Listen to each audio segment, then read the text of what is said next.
नमस्कार दोस्तों, मैं हूं योगेंद्र शर्मा, आपके अपने YouTube channel youth study point पर।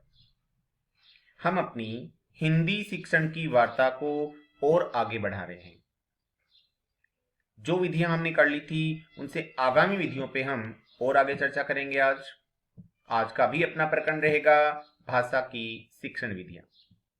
लेकिन आज की चर्चा प्रारंभ हो उससे पहले हम चलते हैं हमारे कल के विशेष प्रश्नों की ओर।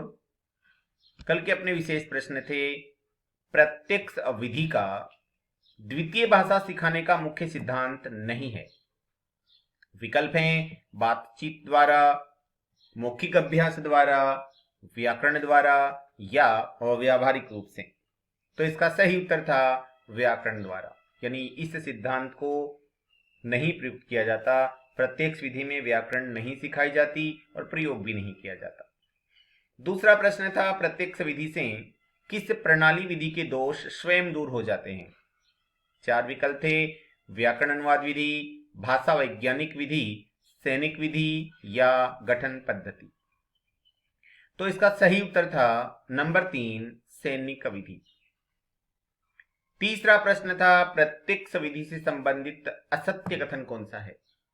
व्याकरण सहायता का अभाव होता है, व्यावहारिकता पर बल दिया जाता है, अनुवाद का अभाव होता है या सैद्धांतिकता पर भी बल दिया जाता है।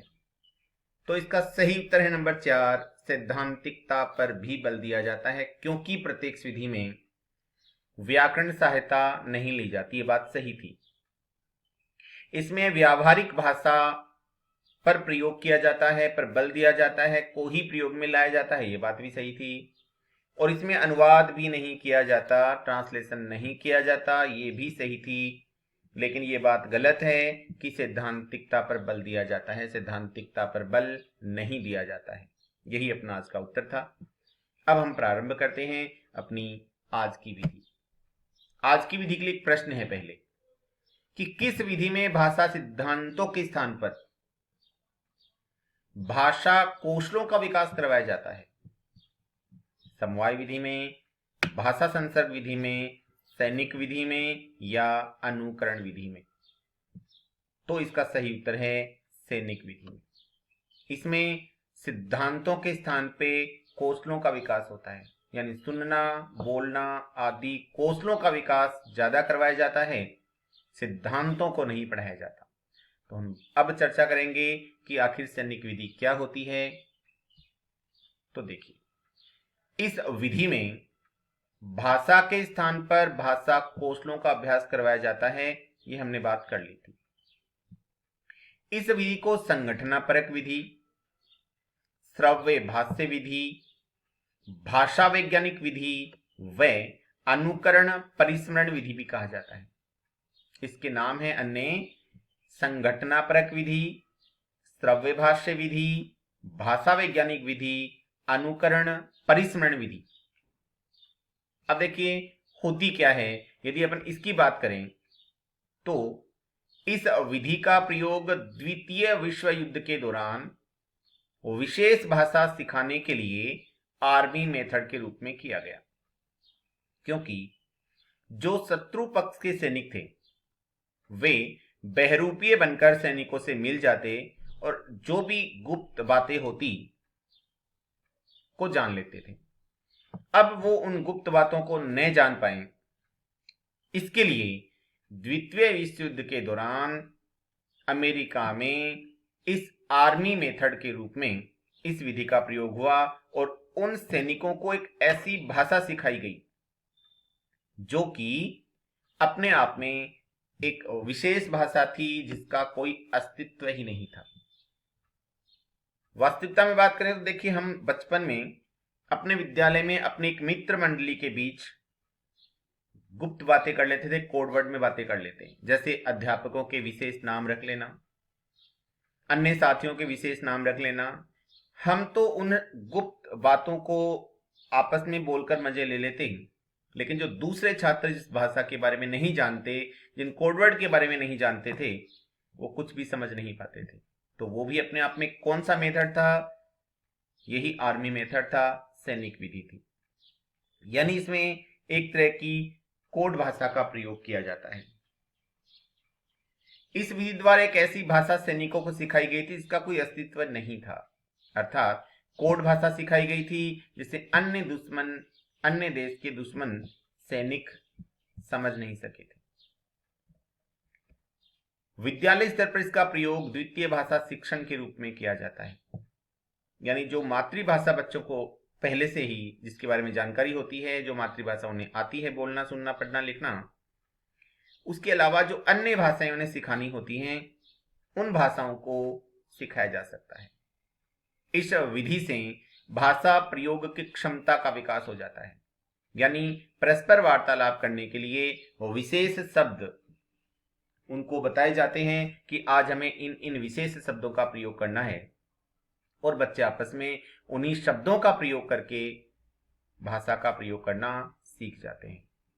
यह विधि भाषा संगठना पर बल देती है, यानी भाषा का संगठन कैसे हो, किसी भी भाषा में किन किन विशेष शब्दों का प्रयोग करना ही हमें चाहिए, इस पर यह बल देती है, यानी भाषा की संगठना पर विशेष बल देती है सैनिक पद्धति। स्वाभाविक संवादों द्वारा मौखिक कथनों का अभ्यास करवाया जाता है। जैसे हम कहीं जाएं तो हमें क्या बोलना है, हम यदि कक्ष से बाहर जा रहे हैं तो क्या बोलना है, कक्ष के भीतर आना है तो क्या बोलना है, पानी पीना है तो क्या बोलना है। तो प्रत्येक कार्य के लिए एक निश्चित कथन का निर्धारण कर दिया जाता है और इस तरह से बच्चों में एक भाषा का विकास हो जाता है। इसमें सिद्धांतिक पक्षों का ज्ञान नहीं करवाया जाता है, मतलब इसमें सिद्धांत नहीं बताए जाते, बल्कि सामान्य वाक्य या शब्दों का ही अभ्यास करवाया जाता है।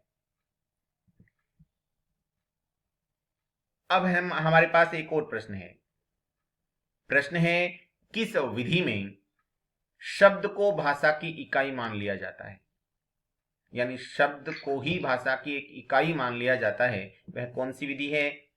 साहचर्य विधि, सैनिक विधि, डाल्टन विधि या प्रोजेक्ट विधि। तो इसका सही उत्तर है साहचर्य विधि। तो देखिए साहचर्य विधि होती क्या है, इस पर भी हम थोड़ी चर्चा करेंगे। यह शिक्षण की एक अभिनव विधि है। इसमें कार्ड व चित्रों का प्रयोग किया जाता है, जिससे कार्ड पर बने चित्र व शब्दों के मध्य साहचर्य स्थापित करवाया जाता है। जैसे आप एक कार्ड बनाएंगे, कार्ड पर आम लिखेंगे और उसी पर एक अन्य कार्ड लेकर के आम का चित्र बनाएंगे और दोनों कार्डों को साथ साथ बच्चों के सामने प्रस्तुत करेंगे। इससे क्या होगा कि आम और उस कार्ड पर लिखे गए उस शब्द के को वो दोनों को एक साथ पढ़ेंगे, यानी जब छात्र दोनों कार्डों को एक साथ देखेंगे तो उन दोनों के मध्य वो एक रिलेशन बना लेंगे, संबंध बना लेंगे, सहसंबंध बना लेंगे। इससे क्या होता है कि बच्चों में भाषात्मक शब्दों का ज्ञान हो जाता है। जैसे देखिए कई बार क्या होता है कि बहुत सारे बालक अपने ननिहाल में रहते हैं और ननिहाल में रहने वाले बालक अपनी माँ को बाई कहना प्रारंभ कर देते हैं, या कुछ बच्चे अपनी माँ को चाची भी कहते हैं। क्यों? क्योंकि उस शब्द के साथ उसने अपनी माँ को देखा है। जैसे जब वह अपने ननिहाल में था तो उसके मामा के द्वारा जब उसकी माँ को बाई कहा गया तो उसने उस शब्द को और अपनी माँ को दोनों को एक साथ व्यवहार में आते देखा और उसने अपनी माँ को धीरे धीरे बाई कहना प्रारंभ कर लिया। इसी प्रकार से बालक चाची कहना प्रारंभ कर देते हैं। तो वो एक प्रकार से साहचर्य विधि का ही परिणाम होता है, अर्थात यह चित्र दिखाकर शब्द सिखाने की विधि है। चित्रों के माध्यम से शब्द कैसे सिखाए जाते हैं, यही इस विधि का मूल आधार है। यह देखो और कहो विधि भी कहलाती है, क्योंकि चित्र देखकर कहना इस विधि का मूल आधार होता है। इस विधि में शब्द को भाषा की इकाई माना जाता है। यह विधि यूरोप में अधिक विचलित है, यानी यूरोपीय देशों में इस विधि का ज्यादा प्रयोग किया जाता है और यह मोंटेसरी विधि द्वारा विकसित विधि है, यानी मोंटेसरी विधि का ही एक परिरक्षित रूप है। परिवर्धित रूप है, या आप ये कह सकते हैं कि विस्तारित रूप है। इसमें चित्रों के माध्यम से शब्द पहचान करवाने के बाद कार्डों में से उसी शब्द अथवा नाम को ढूंढने हेतु कहा जाता है। यानी पहले आप चित्रों के साथ शब्दों की पहचान करवाएंगे, फिर वैसा ही एक चित्र दिखाएंगे और अन्य कार्ड रखेंगे दूसरी जगह और उस चित्र को दिखाकर उस शब्द को खोजने का प्रयास करवाएंगे,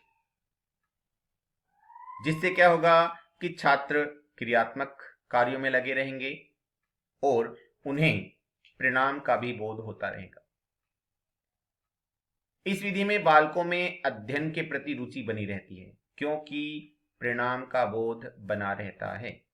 और ये वास्तविकता है कि यदि सकारात्मक परिणाम मिलते रहें तो रुचि सदैव बनी रहती है। किसी भी कार्य में रुचि तभी हटती है जब हमें नकारात्मक परिणाम मिलने प्रारंभ हो जाते हैं। तो इस विधि में बालकों में अध्ययन के प्रति रुचि बनी रहती है। यह छोटी कक्षाओं के लिए उपयोगी ज्यादा होती है।